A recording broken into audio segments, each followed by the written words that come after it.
This is Tales and Whispers, where every story is felt, not just heard. Today, we're diving into the absolutely extraordinary story of Martin Pistorius. He's a man who spent more than a decade as a silent witness to his own life, completely trapped inside a body that just wouldn't obey him. I want you to just take a second and really try to picture it. Imagine being in a prison, but there are no bars, no walls, no door. The prison is you. You are completely and totally aware. You can hear every conversation happening right next to you, every quiet whisper across the room, even the news droning on from a TV in the corner. And you can feel it all, the gentle touch of a hand on your arm, the warmth of the sun on your face, and that crushing, overwhelming despair that's just building and building inside of you. But here's the thing, you can't move a single muscle. You can't say a single word. You can't even blink to signal, hey, I'm here, I'm alive. This was the reality for Martin Pistorius for 12 long years. So how in the world did this nightmare even begin? Well, Martin's story doesn't start with some dramatic car crash or accident. It started with a mysterious illness that came out of nowhere. It was 1988. Martin was just 12 years old, a totally healthy, active kid. And then his body just started shutting down, piece by piece. First, he couldn't move. Then his voice was gone. The doctors had no idea what was happening, and in the end, they delivered the most devastating news you could ever imagine. They told his parents his mind, his consciousness was basically gone. Their advice? Take him home, make him comfortable, and just wait for the end. But here's the incredible thing. The doctors were wrong. In fact, they couldn't have been more wrong. Because while his body was completely still, his mind was about to wake up. For 12 years, Martin was fully conscious. Think about that. His mind started coming back online when he was about 16. By 19, an age when most of us are thinking about college or our first real job, his mind was as sharp and aware as yours or mine. And yet, he was trapped, silent, utterly alone, with nothing but his own thought. There's actually a medical term for this condition, locked-in syndrome. And the description is just terrifying, isn't it? Full awareness, but complete paralysis. It's like having this vibrant, active mind held hostage inside a body that might as well be made of stone. His day-to-day life became this psychological torture chamber. He would lie there and listen as people talked about him, over him, as if he were just a piece of furniture.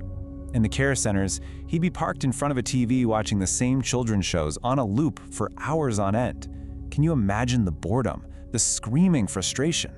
He was completely powerless, a ghost living his own life. And then came what has to be the single most devastating moment of his entire ordeal. These are the words he heard his own mother say, thinking he couldn't possibly understand. I hope you die. And this is what's so incredible about Martin.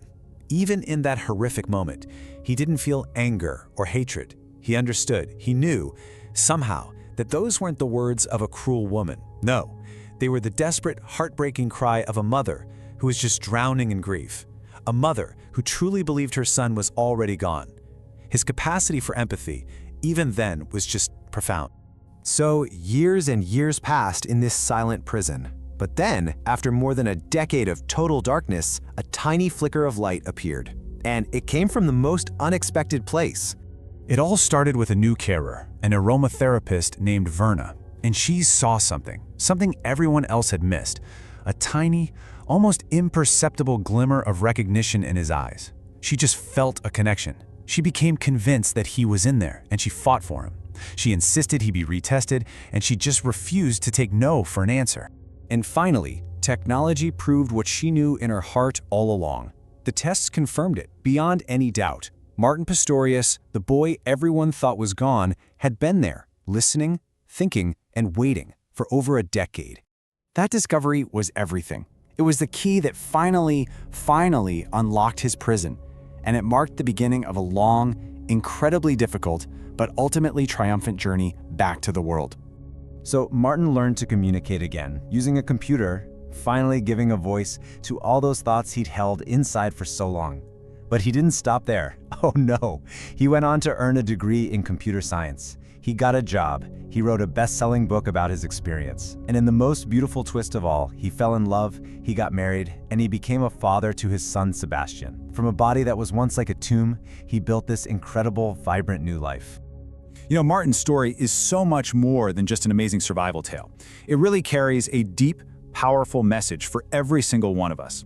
In his own words, he reminds us of just how resilient the human spirit can be. The mind is such a powerful force, and hope, well, hope is a lifeline. It's something that can survive even in the absolute darkest of places. His experience teaches us a really vital lesson, I think. We can't be so quick to judge the silent, the still, the people who seem unresponsive. Because what looks like an empty vessel on the outside might just contain a mind that is wide awake and screaming. So, as we go about our busy lives, let's just try to remember Martin. Let's try to be a little kinder with our words, a little more patient with our judgments. And let's ask ourselves this: how many silent screams did we not hear today?